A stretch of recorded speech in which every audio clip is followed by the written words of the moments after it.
Et bonjour à tous les amis, j'espère que vous allez bien, je vous souhaite la bienvenue dans l'épisode numéro 10 de IA et les filles. Les amis, l'heure est grave, l'Italie a maintenu son interdiction de ChatGPT, je sais pas ce que vous en pensez, mais pour moi c'est une véritable tragédie. Vous allez sûrement penser que j'exagère, mais pourtant vous êtes très loin d'imaginer l'impact énorme que cette décision aura sur un futur très proche sur l'économie italienne, sans compter le fait que je trouve cela extrêmement grave de couper toute population et tout un peuple d'une technologie comme celle que propose ChatGPT. Et il suffit pour ça de regarder seulement le nombre inimaginable de ventes de VPN vendues en Italie pour comprendre l'impact significatif qu'une telle interdiction peut avoir sur un peuple. Donc l'Italie, pour se défendre, a annoncé également que si elle bloquait aujourd'hui ChatGPT, c'était pour protéger les mineurs d'une réponse absolument inadaptée par rapport à leur degré de développement et de conscience. Donc en gros, en plus de priver tout un peuple de technologies absolument incroyables pour se développer personnellement en entreprise ou en tant qu'entrepreneur, ils ont tout de même le culot, et je dis bien le culot, de dire que cela est fait pour protéger les mineurs. Alors que pour info, cette technologie, c'est leur futur aux mineurs, justement. Et les priver de ChatGPT, c'est leur faire prendre un retard phénoménal sur le reste du monde, et c'est catastrophique. Et il serait temps vraiment pour les Italiens, et je parle surtout pour le gouvernement italien, d'arrêter cette censure des temps modernes et de vite remettre les pieds sur terre. Ce serait un pur bonheur pour tout le monde. Et je suis un peu agacé, même beaucoup en fait, car l'Union Européenne et surtout la France commencent à réfléchir pour potentiellement prendre la même décision, et autant vous dire que si c'était le cas, ce serait une vaste mascarade. Et on commence la semaine des actus avec ce député qui interroge justement un ministre sur les risques de l'IA avec, je vous le donne dans le mille, ChatGPT. Alors ça aurait pu être rigolo, mais Hervé Solignac a utilisé ChatGPT pour rédiger sa réponse à un ministre lors d'une discussion sur la stratégie du gouvernement en matière d'investissement, de recherche, de formation, bref, et d'intelligence artificielle. L'objectif de cette action était d'insister sur les risques posés par l'IA et la nécessité de régulation. Le ministre délégué au numérique Jean-Noël Barrot a répondu en évoquant la stratégie d'Emmanuel Macron, c'est-à-dire qu'elle est inexistante. Alors c'est pas lui qui dit ça, c'est moi qui vous le dis, sa stratégie est inexistante en matière d'IA. Emmanuel Macron se repose totalement sur l'Union Européenne, comme sur beaucoup de sujets, et encore plus sur l'intelligence artificielle. Le gouvernement français adopte donc actuellement une position prudente vis-à-vis de ChatGPT. Le ministre de l'économie Bruno Le Maire a souligné la nécessité de réflexion rapide sur la meilleure régulation possible de ChatGPT, tant au niveau national qu'européen. Il a également soulevé des questions concernant donc la provenance des données, la rémunération des sources utilisées par les machines et la manière d'indiquer justement ces fameuses sources. Et là-dessus, je trouve que enfin, ce sont des bonnes questions à se poser plutôt que d'interdire certaines technologies. Bref, ChatGPT peut-il vraiment être interdit en France ? La question de l'interdiction et la limitation de l'intelligence artificielle dont ChatGPT fait partie du débat. Et comment c'est possible déjà que ça fasse partie du débat, les gars ? C'est quand même notre futur. Désolé, je m'emporte, mais réellement, c'est notre futur. Il serait temps de réagir, arrêter de vous poser ce genre de questions à la con. C'est incroyable aujourd'hui que l'ACNIL, donc qui n'a pas encore pris d'action contre ChatGPT, mais j'espère qu'ils vont pas le faire, à moins qu'ils vivent vraiment dans le passé, examine les questions liées à la conformité avec le RGPD, le fameux RGPD, qu'est-ce qu'il est magnifique ce RGPD quand on en a besoin, et échangera ces informations avec l'Italie pour évaluer les risques. Et bien sûr, on va échanger ces informations-là avec l'Italie. Pourquoi pas l'Italie, celle qui a tout de suite interdit ChatGPT, plutôt que d'en discuter avec des experts de l'IA. Et je parle pas des experts qui étaient là le lendemain de la sortie de ChatGPT, je parle des gens qui utilisent l'IA depuis des années et qui connaissent l'IA, l'intelligence artificielle. Et ça m'agace. Ça m'agace de voir qu'il y a rien qui est fait, et en plus, on ne donne pas comme d'habitude, vous allez me dire, mais on passe pas la question aux bonnes personnes, et ça, c'est dommage. Donc voilà, et là, en plus, dans l'article, il y avait une opinion justement des lecteurs qui était partagée.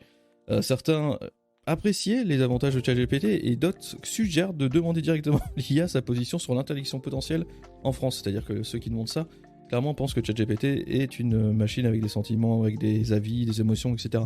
Ce qui est complètement ridicule au passage. C'est une machine, c'est un outil merveilleux. Alors s'il vous plaît, je parle surtout aux membres du gouvernement, réagissez et faites-nous des formations, faites-nous des tables rondes, faites-nous des événements consacrés à l'IA, plutôt que de raconter des conneries et de faire perdre du temps à tout le monde, et surtout à votre peuple.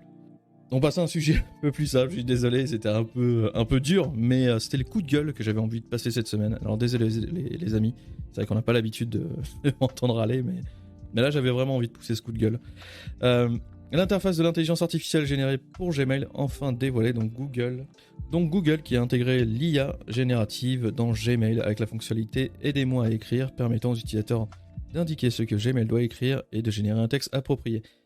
Une autre fonctionnalité en cours de développement, affiner mon message, vise à améliorer ou clarifier les messages déjà rédigés, offrant plusieurs choix de réponse en fonction des exigences des utilisateurs. Alors ça c'est pas mal, hein, ça existe déjà, bon, et je vais vous expliquer un peu, mais en gros, vous recevez un mail, si c'est un client qui vous dit j'ai pas reçu telle commande, machin, etc., ça vous faire plusieurs propositions, qui sont souvent d'ailleurs les mêmes, en vrai il n'y a pas grand chose à faire à ce moment-là, et ça va vous faire gagner surtout un temps fou, pour avancer, hein, pour avancer sur ce que vous faites le mieux, hein, c'est-à-dire vous occuper de votre cœur de métier. Et pour l'instant, seul Google Doc et Gmail bénéficieront de cette technologie qui devrait être accessible d'ici 2024. Et oui, c'est-à-dire qu'on va encore attendre une année, voire plus. Justement, pendant ce temps-là, Microsoft prévoit le développement de ces fonctionnalités similaires pour sa suite Office et Microsoft 360.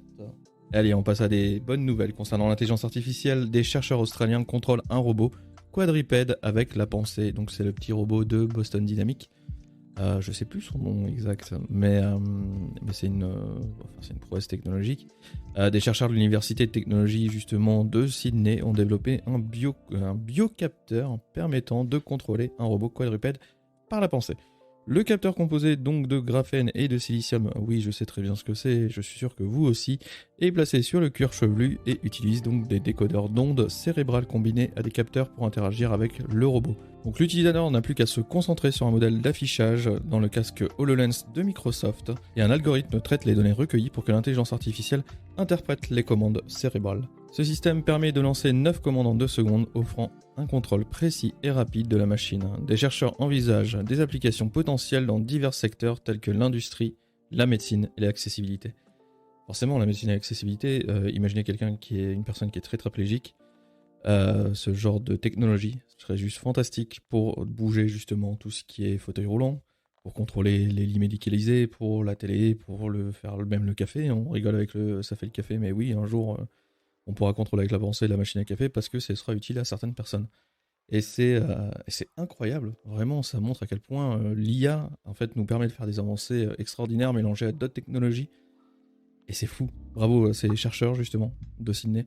Et j'espère que ça mènera très vite à des très beaux produits tech qui amélioreront le quotidien de millions de personnes. Mission French Tech, découvrez donc les 21 startups qui bénéficieront d'un accompagnement d'un an d'un accès au réseau des correspondances French Tech dans plus de 60 services publics et d'une visibilité renforcée en France et à l'international.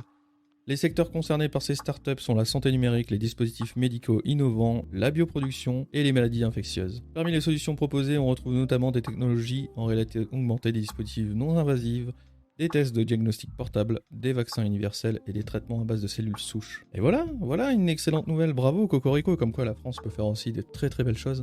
C'est là l'incohérence aussi de notre gouvernement. C'est qu'on propose des choses qui sont fabuleuses, comme Mission French Tech, qui vont nous permettre de faire des avancées extraordinaires parce qu'on a des cerveaux qui sont très brillants en France, que ce soit dans l'IA et autres. Le problème, c'est que justement, ces cerveaux sont très limités et à force de les limiter, ils s'en vont ailleurs.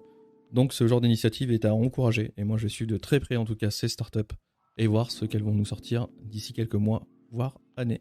Et enfin, on finit sur une petite note plus légère, donc ChatGPT qui fait sauter un PV, c'est possible. Donc récemment, une étudiante britannique a réussi à annuler une contravention grâce à l'aide de ChatGPT pour rédiger une lettre de contestation. Et accrochez-vous, la lettre était tellement bien rédigée avec une syntaxe parfaite et un ton formel, ce qui a fini par convaincre le conseil municipal d'annuler l'amende. ChatGPT est de plus en plus performant pour rédiger des lettres et des textes, mais il est très très important de noter qu'il peut encore commettre des erreurs sur des sujets précis, bien évidemment. Mais voilà, c'est extraordinaire.